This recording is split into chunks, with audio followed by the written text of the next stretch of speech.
Be good. Be very good. I am seriously trying to be very good. I am trying, but look at this cover. Do you see this cover? You see the chicken? You see the mushrooms? You see the lentils? You see the food? Food. Like myself and my mom, we used to cook all the time and record it, and we used to have just amazing cooking videos. And this is just bringing me back to food. I'm hungry, but we have an amazing person on the show today. The author of this particular food. I'm sorry. Recipe book, not food, recipe. Um, I'm just gonna stop because it looks so good. Thank you so much for being on the show, Dennis. I thank you so much. Well, it's my pleasure to be here. So you have a wonderful, wonderful cooking book. Tell us about the title, Dora, John, and Sally's. What is that about? Well, basically, Dora, John, and Sally have all been passed away. And Dora, my mother, was diabetic. And while she was being diabetic, she gathered a whole bunch of recipes for controlling her blood sugar and intake and still had good food. Mm. And after she passed, my sister, I wrote a smaller version of this, a whole lot smaller version, about 30 pages long, Mhm. and dedicated it to her in her memory. Well, time passed, and I just really didn't expect to be writing this book as far as that goes.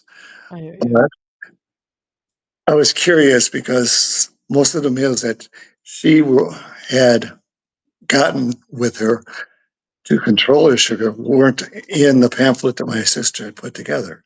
Mm. And it was sort of an inspiration to me to go out and see if I could find them. And I had a lot of her stuff, and I went through boxes, and my sister had stuff that had it. And we found a great deal of recipes that, for a person that's diabetic, which I became, could eat and help control their blood sugar levels. This is also good for anybody else that's watching that's already on a diet that wants to control their blood sugar levels to have. And as an example of that, right now, I'm going to read you one of her recipes so your viewing audience can get an idea of what is in the book. And this is for barbecue chicken dinner. And I'm going to give you the ingredients and the directions to how to fix it up. And basically, that's what the book is about. The recipe consists of what contains in it and how to make the dish itself. And that's all. I mean, I didn't put a whole lot of words extra to it. Mhm. And the book itself is about 150 pages worth of recipes in it. Wow. Not only is there recipes for the sugar controlled things, there are desserts, meals for that, and there are meals and desserts for the typical person in there. So it's basically 4 cookbooks in one. Ooh. So I'll give you the recipe for the barbecue chicken dinner now. And if you got a pen and paper, grab it. I'll talk slowly so you'll be able to copy it down somewhat. Okay, first you need 1 cup of cooked down tomato juice, 1 teaspoon of lemon juice, 2 teaspoons of sliced mushrooms, 1 teaspoon soy sauce, 1 teaspoon onion flakes, 2 teaspoons of diced celery, 1 teaspoon of diced green peppers, and then you're allowed to season to taste. And after you've got that put together, you skin the chicken because the skin gives you a lot of problems with it, and place it on a rack. Heat the other ingredients for about 2 to 3 minutes, and then pour them over the chicken and cover with 1 can of bean sprouts. You bake that at 350 degrees for about an hour and a half. So, how does that one sound to you? I'm ready to eat. I'm done. I'm done. I'm hungry. It's not funny. It's so it sounds so good. It's terrible. It's horrible. It's Well, perfect. there are a number of other Oh there are a wow. number of other recipes. There's a whole lot of recipes more that you can go for, Mhm. and there's also recipes for desserts. And I'm very much interested in those dessert recipes. Definitely interested. okay, I'll Yeah. give you I'll give you one for the apple drop. Ooh, apple drop, stop it. Okay, go ahead. Okay, you need one apple that's unpeeled. You got 8 teaspoons powdered Vanillex, which is non-fat powdered milk. A capful of cherry extract. A capful of coconut extract. You need a sweetener to your own particular taste. A dash of cinnamon or nutmeg. This is all both optional. You can pick either one or both if you like. You chop the apple finely, fold it into the remaining ingredients, drop on a Teflon cookie sheet or tin foil. Bake at 350 degrees for 15 minutes. This makes 20 cookies, and it equals one fruit and 2 glasses of milk. I'm done. Okay, you have officially made me hungry for dessert, dinner, barbecue chicken. I mean, the whole 9 yards. It is over for me. I mean, this is wonderful. And so many people are so conscious now. I'm not saying everybody, but so many people are being very conscious about their sugar intake. The average person, I think, eats over 2 entire bags of sugar. I mean, well, at least I remember back in when I checked it, this was years ago, a year when we're supposed to be way lower than that, like the big bags, like the big bag, you know what I mean?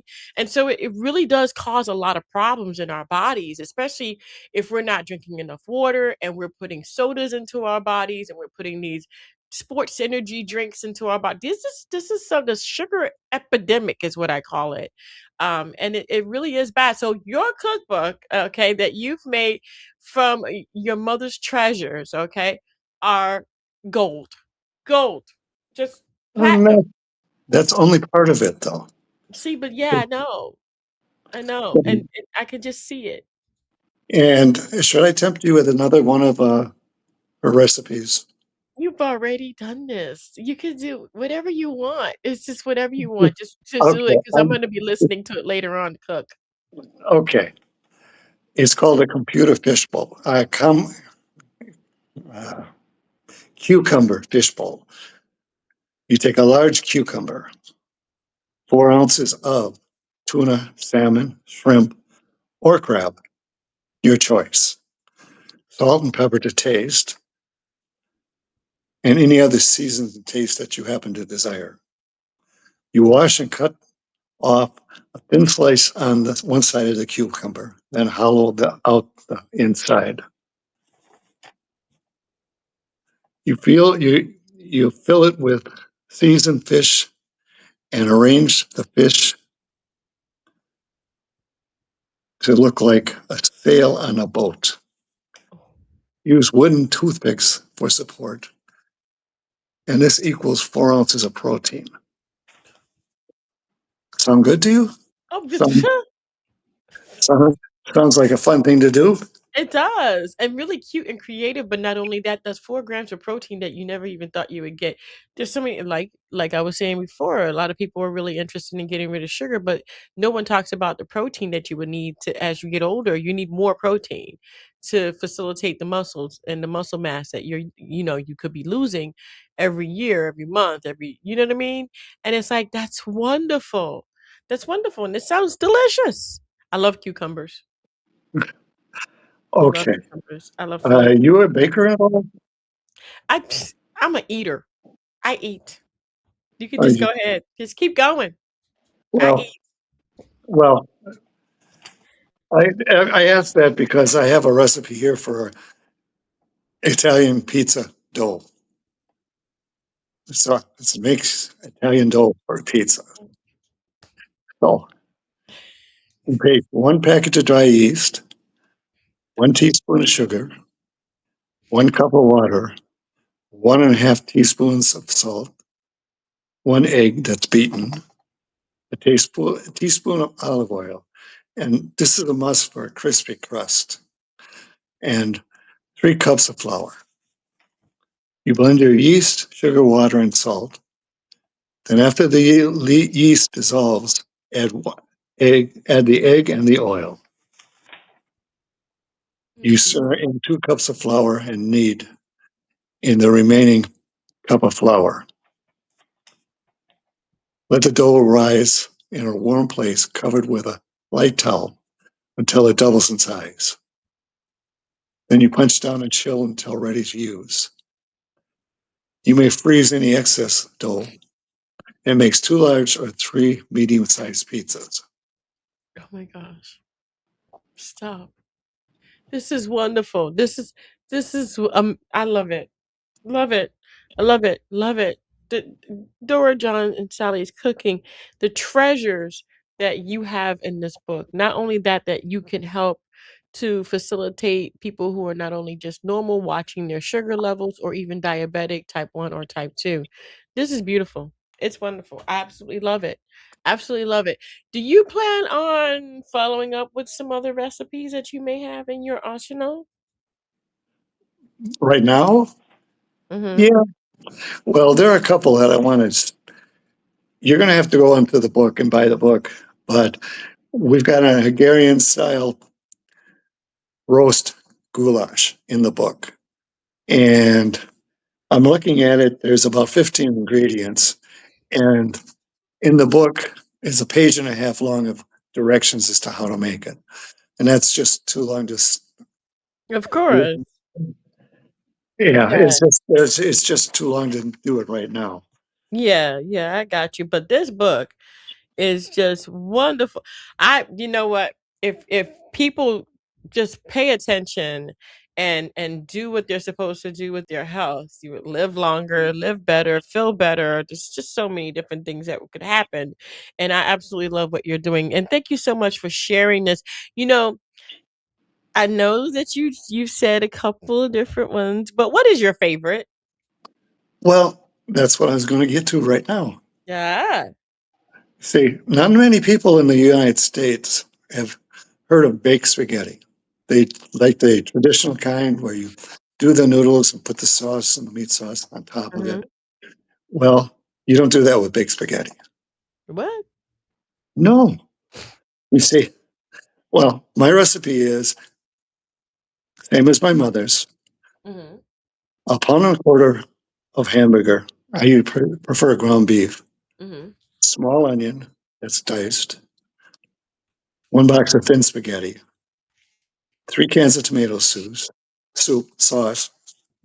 My tongue's getting in the way. A can of tomatoes, diced tomatoes, salt, pepper, and garlic salt. You can also add flavors that you might particularly like into that as far as seasoning goes, but I prefer it this way. Hmm.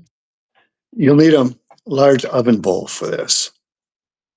Okay, you brown the meat with the diced onions and the seasonings that you there. You do that all in one pan.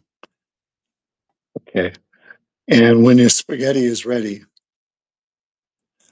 you have to put that on the side and cook that. The directions are usually on the box. So even if you don't know how to cook spaghetti, it'll tell you how. Wow. Okay. And then you empty one of the cans of tomato sauce in the bowl.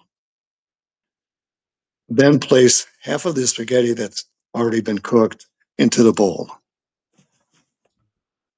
Then you add 1/2 of the hamburger or meat and a second can of tomato sauce and the diced tomatoes in the bowl there, and mix the thing thoroughly. So everything gets thoroughly mixed throughout there. Then you put the remaining spaghetti, meat, tomato sauce, and mix that up really well. Then you preheat your oven to 350 degrees and cook it for 45 minutes or until you see the top layer of the tomato sauce get crispy. Then it's done. You pull Crispy. it out, let it cool for a little while. And when you eat it, you'll be very surprised that the very top layer of this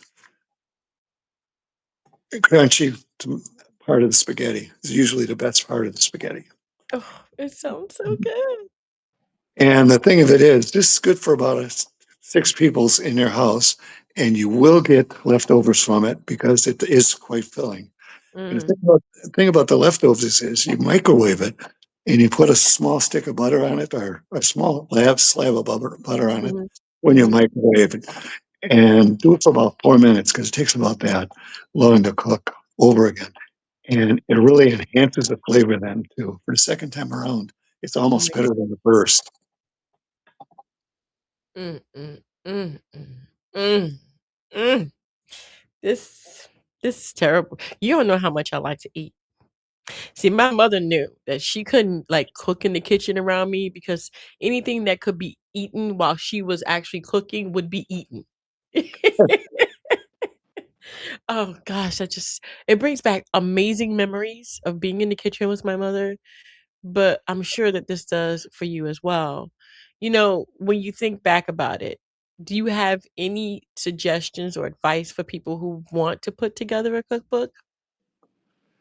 Well, the way I did it, it was really accidentally because my sister having that smaller one did it, got me curious as that. Then I got the diabetic and I went to Mm, search through my mother's stuff and boxes and whatever. And I found so many stuff, like it's it's 150 pages long, and almost half the book is with her meals and desserts in there. mm, And so I found a whole lot of stuff in there. And with that, I found a lot of, I had my sister, asked my sister for stuff. She gave me extra recipes, and my grandparents had books that she had that I used. So there was a lot of research into this. And I ended up with a whole lot more recipes than I was expecting. mm. Then I Well, had to organize it to where it's, where it's readable. right. And unlike a lot of the cookbooks that are out today, they gave you a lot of background information on what they're making and everything else. I didn't do that. I just gave them the straight ingredients and how to prepare it. It's simple. And if you're into into baking itself, there are a lot of recipes in there for cookies, for cake, pies. You can make the dough. And there was a couple of things that I made it as well as far as putting it in there. Like I've got two different types of cookies in there that Mm, I've made up myself that seems to be favorites of people around me in my neighborhood. And it's partly because of my brother who insisted upon making it for him. And he spread it out to his dentist and his doctor. And then the neighbors got word of it. And I had three, four neighbors out that wanted it. It was all a Christmas thing. mm. So, and after I put this thing together, and it's just like, well, why not give it a shot? Definitely. And it's like Definitely. I organized it in a way that is mom stuff, my as far as her meals and her desserts go, and then traditional cooking stuff and desserts as well. Mhm. And there are a lot of good. And if you're a rookie cook and a rookie baker, you can learn a lot from this book. Sweet. Sweet. Wow. Wow. Well, I want to say that if you're looking to do really good ingredients, like going back to, and getting away from processed foods, but going back to the original, like yeast and meat and flour, and, because that's going to be the key to actually getting rid of a lot of the problems that we're having with prediabetes and Yeah. diabetes And, nowadays, pre-cooked food. Mhm. and it's if you're diabetic, it's really good as Yeah. far as that goes. So and I figured, well, all three of these people it's my mother, my brother-in-law, and my sister. They've all passed away. Mm, And since my sister put this together as far as family goes, mhm. in their name, or at least my mother's name to remember her by, Yeah. I added, I added my brother-in-law John and my sister Sally to it.